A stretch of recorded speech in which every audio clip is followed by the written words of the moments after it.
ដត្រជាងខ្ញុំធ្វើដំណើរឥតឈប់ឈរសម្លឹងមើលភ្នែកដែលគ្មានផ្កាយស្វែងរកផ្លូវដើ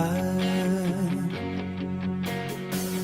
ចាប់កំណើតមកក្បែរគុំណោទុកសោគ្មានអ្នកកាន់ដៃមានតែភាពលំបាកជាអ្នកបងរៀនញើសឪពុកទឹកភ្នែកម្ដាយហូលីឡំគ្នាផ្ទះដែលធ្លាប់អ៊ូអ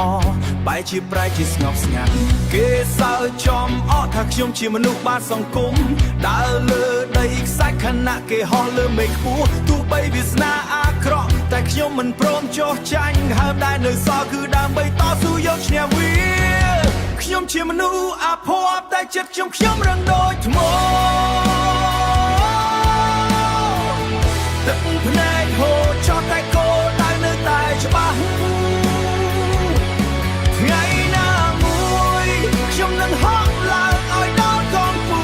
ឲ្យពិភពលោកដឹងថាជីវិតខ្ញុំក៏មានន័យយប់ជ្រៅស្ងាត់ជ្រុំខ្ញុំសួរទៅកាន់ខ្លួនឯងតើការឈឺចាប់នេះនឹងបញ្ចប់នៅពេលណា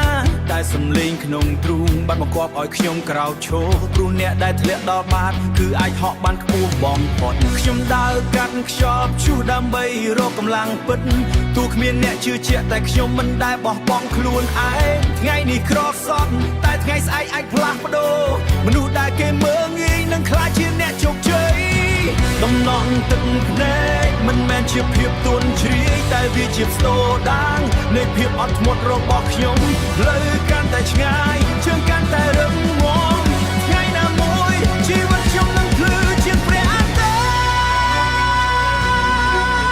យខ្ញុំជាមនុស្សអាភ័ព្វតែចិត្តខ្ញុំរឹងដូចថ្ម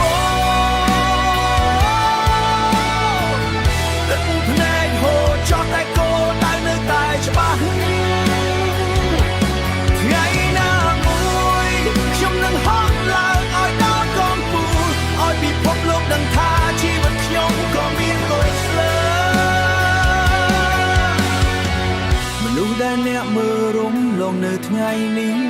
នឹងក្លាយជាមេរៀនដ៏អស្ចារ្យនៅថ្ងៃស្អែកខ្ញុំនឹងមិនឈប់ដើរឡើយ